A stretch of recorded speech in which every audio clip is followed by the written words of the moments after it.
पूर्वी घाट पहाड़ियों की सर्वाधिक ऊंचाई मिलती है महेंद्रगिरी में, तिरुपति पहाड़ियों में, गोदावरी कृष्णा के मध्य, या फिर विशाखापट्टनम तटवर्ती भाग में। तो यह मिलती है विशाखापट्टनम तटवर्ती भाग में। डी ऑप्शन करेक्ट हो जाएगा। आइए कुछ इसका डिस्कशन देखते हैं। पूर्वी घाट पहाड़ियों की जो सर्वाधिक ऊंचाई होती है वो कहाँ पे है? विशाखापट्टनम तटवर्ती भाग में मिलती है। इसकी ऊंचाई लगभग 1680 मीटर के आसपास होती है, 1680 मीटर है। और दूसरी जो ऊंची चोटी महेंद्रगिरी मिलती है, इसकी ऊंचाई कितनी है? इसकी ऊंचाई है 1501 मीटर। ये तो है सबसे ऊंची पूर्वी घाट की। और दूसरी है महेंद्रगिरी, जिसकी ऊंचाई है 1501 किलोमीटर। आपसे एक क्वेश्चन पूछ सकता है कि पूर्वी घाट पहाड़ियों की दूसरी सर्वाधिक ऊंची चोटी कौन सी है? तो ये कौन सी है? महेंद्रगिरी है। और पहली कौन सी है? विशाखापट्टनम के तटवर्ती भाग में स्थित है।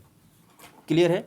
जो महेंद्रगिरी जो है उड़ीसा के गंजाम जिले में स्थित है। महेंद्रगिरी कहाँ पे है? उड़ीसा के गंजाम जिले में स्थित है। चलिए, आई होप आप इस क्वेश्चन से सेटिस्फाई होंगे और क्लियरली आपको ये क्लियर हो गया होगा। बढ़ते हैं आज के अपने अगले क्वेश्चन की तरफ।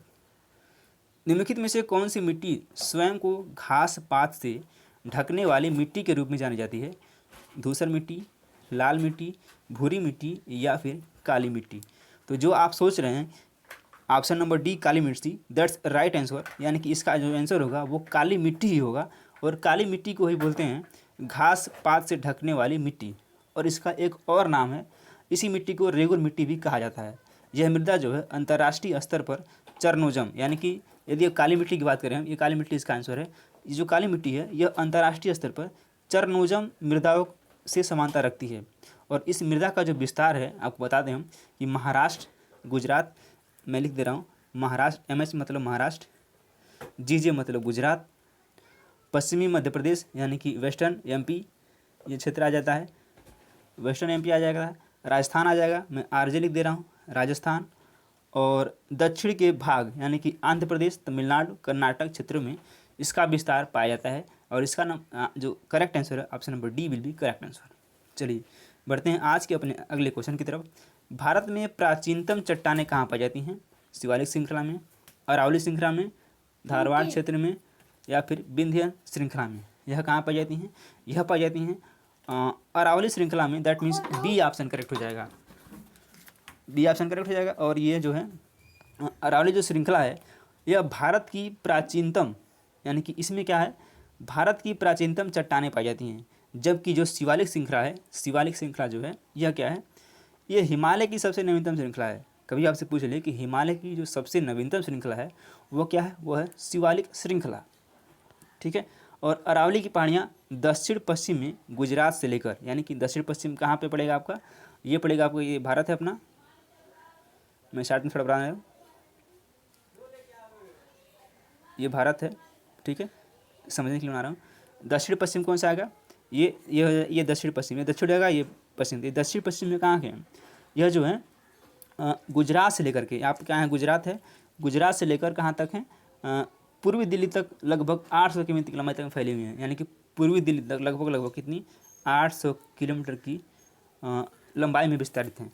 इसका जो करेक्ट आंसर हो जाएगा वह क्या हो जाएगा, बी ऑप्शन, यानी कि अरावली श्रृंखला। चलिए अगले क्वेश्चन पे आते हैं। मैकाल पहाड़ियाँ वस्तुतः हैं भ्रंशोत पर्वत, अवशिष्ट पहाड़ियाँ, वलित पर्वत, या फिर उत्थित पठार के कगार? यह क्या है, यह है भ्रंशोत पर्वत। That means A option correct हो जाएगा। चलिए बढ़ते हैं आज के अपने अगले क्वेश्चन की तरफ। काफ़ी इंपॉर्टेंट क्वेश्चन है। गारो खासी जयंतिया पहाड़ियाँ कहाँ फैली हुई हैं? मिजोरम, असम, अरुणाचल प्रदेश, या फिर मेघालय में? तो गारो खासी जयंतियाँ कहाँ पे फैली हुई हैं?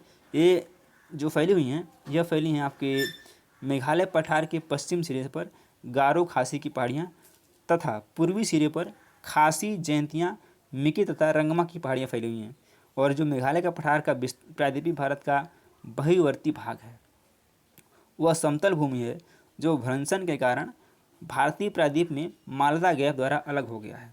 इसका जो आंसर करेक्ट हो जाएगा वो हो जाएगा मेघालय, ऑप्शन नंबर डी बिल्कुल करेक्ट हो जाएगा। चलिए बढ़ते हैं अगले क्वेश्चन की तरफ। और यह क्वेश्चन काफ़ी इंपॉर्टेंट है क्योंकि यह क्वेश्चन आपको साइंस में भी देखने को मिलता है, एनवायरनमेंट में देखने को मिलता है, और ये आपको भूगोल में देखने को मिल रहा है। तो ये बेसिकली एक एनवायरनमेंट का एक सेगमेंट है जिसमें आपसे एक विषय पूछा जा रहा है और दूसरी तरफ वह किस तत्व से रिलेटेड होगा। आपने बहुत बार पढ़ा होगा लूसेंट में, यदि आपने पढ़ा हुआ है तो आप पूरी तरह इसको, मैं श्योर कह रहा हूँ कि आप इसको जानते होंगे और 95% लोग इसका आंसर करेक्ट करेंगे। चलिए, एपीकल्चर, एपीकल्चर याद रखिए, आप मधु हैं, यानी कि आप एपी, मधु मतलब मधुमक्खी पालन, एपीकल्चर मधुमक्खी पालन।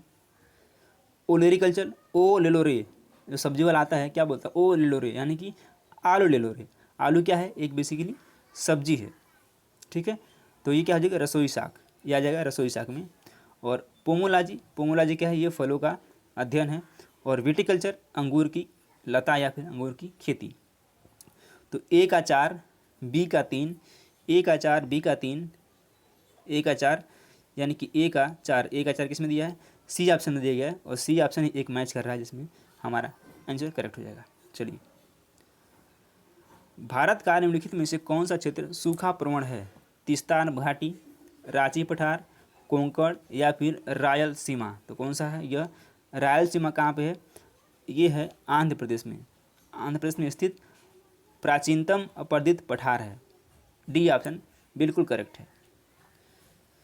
भारत के निम्नलिखित राज्यों में से किस में गन्ने का प्रति एकड़ उत्पादन अधिकतम है, महाराष्ट्र, कर्नाटक, तमिलनाडु या फिर उत्तर प्रदेश। काफ़ी अच्छा क्वेश्चन है, यह रिलेट कर रहा है आपके करंट के क्वेश्चन से। तो चतुर्थ अग्रिम अनुमान के वर्ष 2018-19 के आंकड़ों के अनुसार तमिलनाडु में गन्ने का प्रति एकड़ उत्पादन अधिकतम है। इसके उत्पादन में प्रमुख स्थान उत्तर प्रदेश का है, यानी कि पूछा गया है इसमें, ध्यान रखिएगा, बहुत से लोग इसमें उत्तर प्रदेश लगाएंगे जो कि गलत आंसर है। इसका जो सही आंसर है तमिलनाडु में पूछा गया है। आप क्वेश्चन में ध्यान देंगे कि प्रति एकड़ उत्पादन, प्रति एकड़ उत्पादन पूछा है, न कि उत्पादन पूछा है। जब इसके उत्पादन में पूछेगा तो यूपी नंबर 1 पे आएगा, लेकिन प्रति एकड़ उत्पादन में तमिलनाडु नंबर 1 पे है। इसके बाद